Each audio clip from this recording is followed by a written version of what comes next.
Buenas tardes, nosotros somos el grupo número 2 del ciclo 3 del Laboratorio de Bromatología, que lleva por título Determinación de fibra cruda. Antes de comenzar con la explicación, primero debemos conocer qué es la fibra cruda. El término fibra cruda se usó ampliamente hasta hace poco tiempo, especialmente en nutrición animal y en el análisis de alimentos para humanos. Se entiende por fibra cruda a todas aquellas sustancias orgánicas no nitrogenadas que no se disuelven tras hidrólisis sucesivas, una en medio ácido y otra en medio alcalino.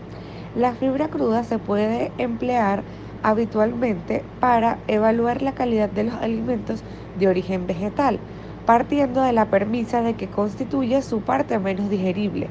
Las sustancias extraídas libres de nitrógeno se calculan obteniendo la diferencia total de los carbohidratos menos la fibra cruda. Como fundamento principal tenemos que la fibra representa la porción no digerible de los alimentos y por consiguiente, mientras mayor sea su concentración en un producto dado, menor será su valor alimenticio, aunque es importante recomendarlo para el buen funcionamiento del intestino. La naturaleza química de la fibra cruda, aun cuando no está bien establecida, se considera constituida por celulosa, hemicelulosa y lignina. El contenido de fibra en los vegetales de consumo habitual oscila entre un 3 a 8% de alimento comestible. En la fruta es del 1,4 a 2,4%, siendo la media del 1,6%. Los alimentos más ricos en fibra son el salvado, alcachofas, habas, espárragos, espinacas, judías verdes, las berenjenas, acelgas, col lombarda, puerros, tomates y otros. Ahora vamos con las características de la fibra. La fibra dietética dispone de numerosas propiedades, las cuales se pueden destacar las siguientes. Se trata de una sustancia de origen vegetal.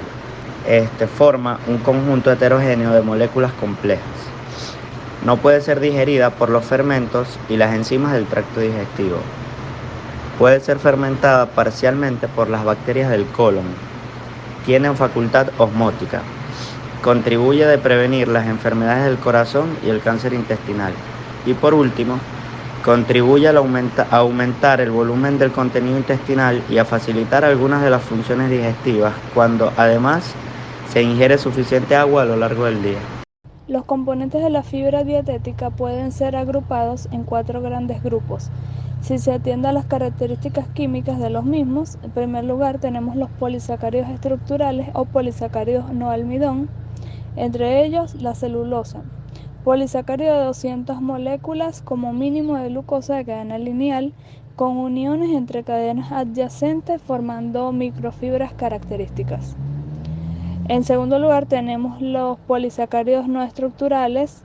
Estas son las gomas, son polisacáridos complejos que forman sustancias viscosas y que son segregadas por algunos vegetales como respuesta a las agresiones. Su estructura está constituida por largas cadenas de ácido urónico, silosa, manosa o arabinosa. Estos son solubles. En tercer lugar tenemos las sustancias estructurales no polisacáridos. Las ligninas son polímeros mixtos de fenilpropano, forman una molécula grande y muy ramificada. Es el elemento que da consistencia a la madera seca, donde se encuentra hasta en un 25% de toda la materia. Esta es la única fibra no polisacárido que se conoce. Y por último tenemos otras sustancias. En este apartado se pueden considerar a la cutina, los taninos, la suberina, el ácido fítico y las proteínas o materiales inorgánicos como el calcio, el potasio y el manganeso. Como primer paso para realizar la determinación de fibra cruda, se debe tener a la mano los siguientes materiales: 1 gramo de asbesto, la muestra a la cual se le va a determinar la fibra, que puede estar previamente desengrasada o no. Este paso es totalmente opcional. Y se debe contar con una solución de ácido sulfúrico a una concentración de 1,25% y se debe contar con 200 mililitros de volumen de esta misma solución. Todo esto se va a adicionar a un beaker para realizar su debida mezcla. Posteriormente se va a colocar este beaker dentro del digestor.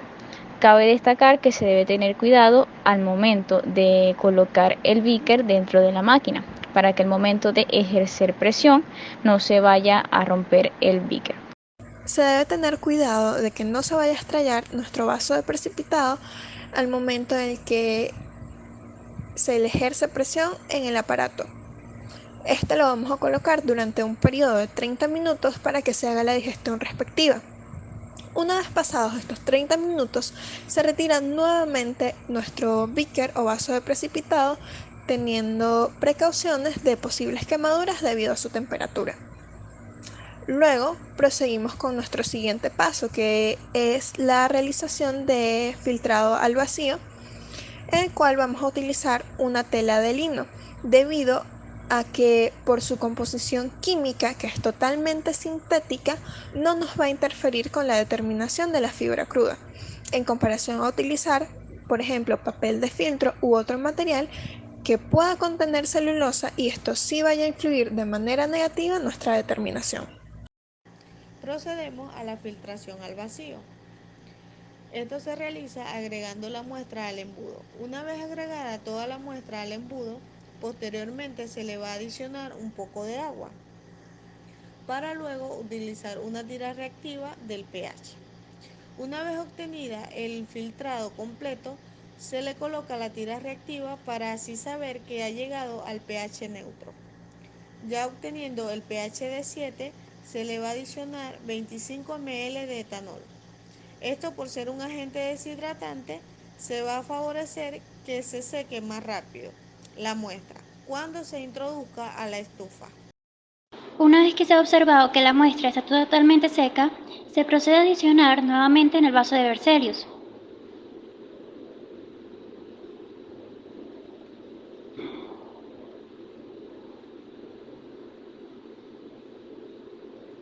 Y se colocará ahora una solución alcalina de hidróxido de sodio al 1.25%.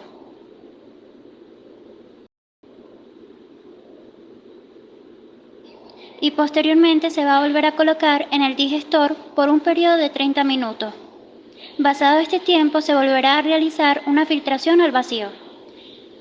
Una vez que la muestra haya salido de la estufa, se va a proceder a colocar en la mufla para que se calcine a una temperatura de 600 grados centígrados por 2 horas.